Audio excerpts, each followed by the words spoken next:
Hey, hello, I'm Kråkan, also known as Corvus Cornix, and welcome to Closet Movie Rambles, where I talk about old movies that I found in my closet while cleaning.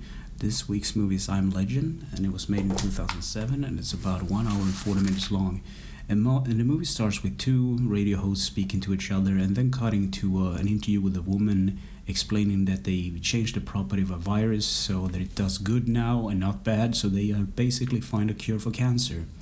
And then cutting to 3 years later, where a man and a dog in a car drives down in New York City. It's all abandoned and overgrown. The name of the man is Robert, and the name of the dog is Sam or Samantha.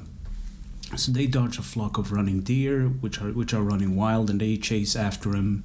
They lose him in like a bunch of abandoned cars, and they go after them on foot. And Robert has like an M4 assault rifle because he is basically a military man. Yeah. Well, we will find out more about his backstory later. So they follow the deer, a lonely deer, and he's about to shoot it, but then he gets attacked by a family of lions. They also are hungry. Probably they escaped from the sewer somewhat because it's not being guarded or somewhat. So then Robert's watch beeps and he goes home because the sun is about to go down.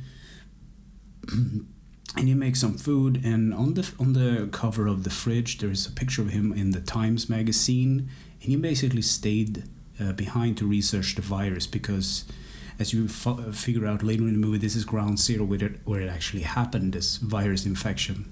So he takes Samantha, he gives Samantha a bath, and the dog doesn't like it, and he puts on the track of Bob Marley, and then his watch starts to beep again, but it's unaudible.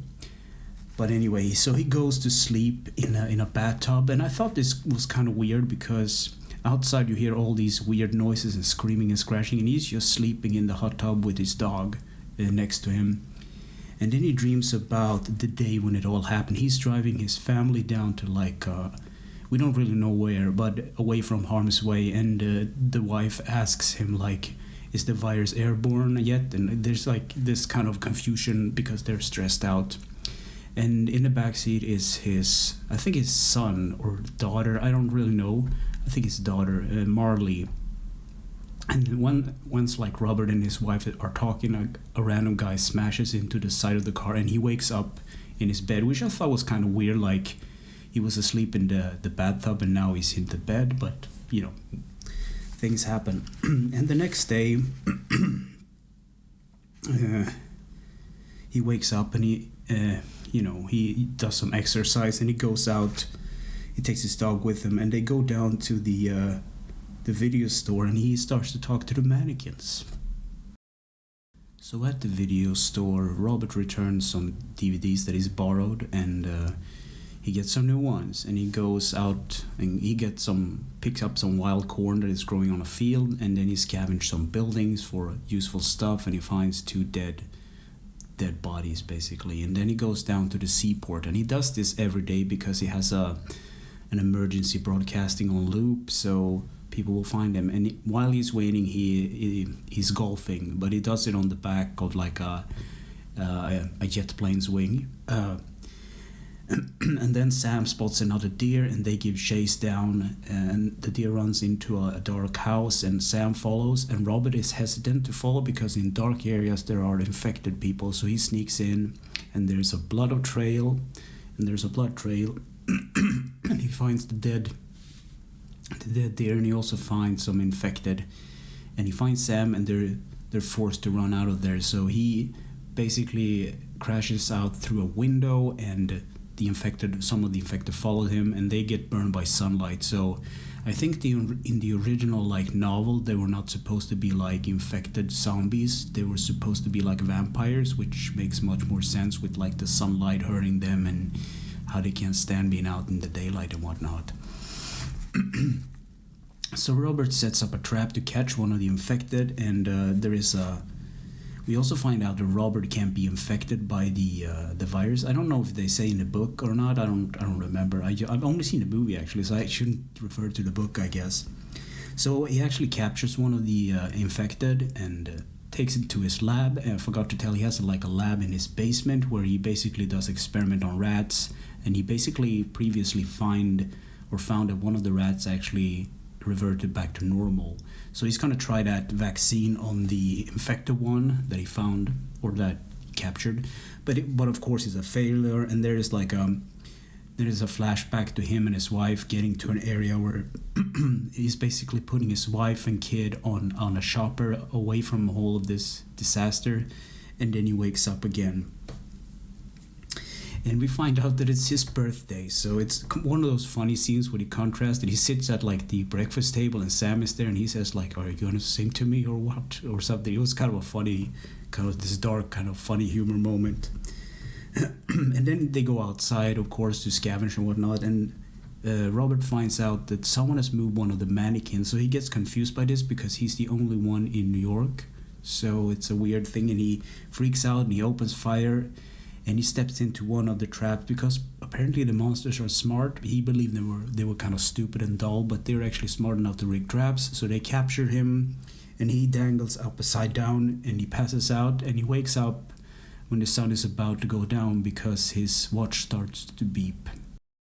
So Robert cuts himself down from the trap, and he falls on some sharp debris, so he can't walk. So he's forced to crawl to the car, and meanwhile these monsters, hybrid dogs, attack him, and Sam helps but gets bitten, and Robert basically finished the last of them off, and he drives Samantha back to his home, to the lab, where he runs some tests, and he's forced to put her down because she turns into one of the monsters because the infection spread through like saliva, I guess. So he's forced to put down Samantha, which is kind of sad, and the next day he's forced to bury her. And he goes down to the video store and tries to talk to the mannequins as he previously did, but he breaks down because he has no one to talk to, and he just desperately wants someone to talk to. So he goes down to the port at night, and he basically just sits there, and he basically want to lure the monsters out that killed his dog, or yeah. So he does that, but it's a trap, and he kind of drives his car into them, but they manage to flip the car, and when all things seems to be like in a really bad situation, he gets saved by a woman called Anna, and she drives him back to his place and patches him up. And Robert had a flashback of his family, on them getting on the chopper, and basically what happens is another chopper crashes into his family's chopper and kills them all. And he wakes up and he goes downstairs and he picks up a gun because he realized that he's been patched up and everything, but he doesn't know if he can trust this person.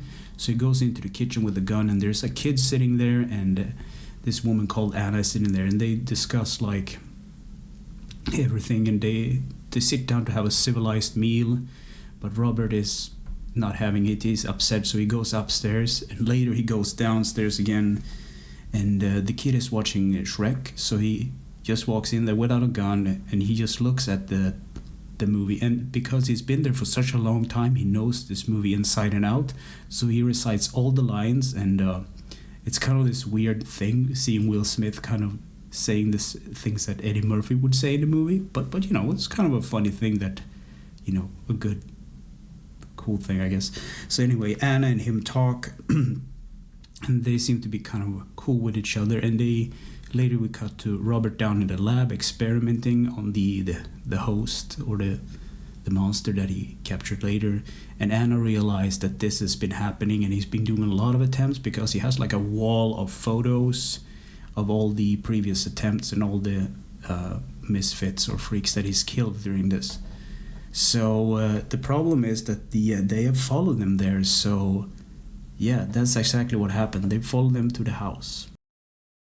So Robert detonates multiple explosions that he has been rigged up previous to this, but the monsters get inside the house anyway, and he fights back, and he managed to save Anna and the kid, and they go down to the lab again, and Robert figures out that the last batch of vaccine was actually a successful one. So he hands Anna and the kid, or just Anna, like a sample of blood, and tells her that she is supposed to take it to the colony, because previously, and this is something I forgot to tell, is that Anna wanted him to go along to the colony, but he said that he couldn't because this is ground zero and he is responsible for this place.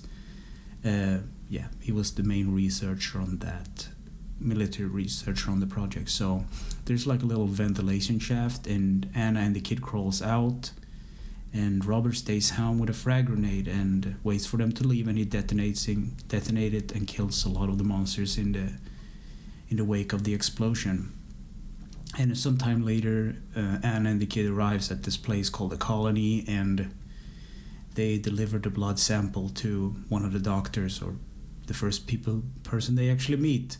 So and Robert is been portrayed as this hero, but he's really kind of this tragical character, and humans race basically goes on. So what do I think about this movie? It's actually good. It's a little bit weird how the storytelling goes, and you find out that Robert is not quite sane in the head because he's been in New York and he's been alone for such a long time. And as the story progresses, you find out about his tragic backstory, and that he really doesn't like people that much, but he can't really be alone because of, he's a fragile human being. Every person knows that. It's a basic fact that people need other people to feel comfortable, because people are like a flock animal, and it's part of being social and feeling loved and whatnot. But I can really recommend this movie. If it's on TV or whatever, just give it a watch. It's a good movie. It's not that long either. So anyway, thanks for listening and or watching, and take care.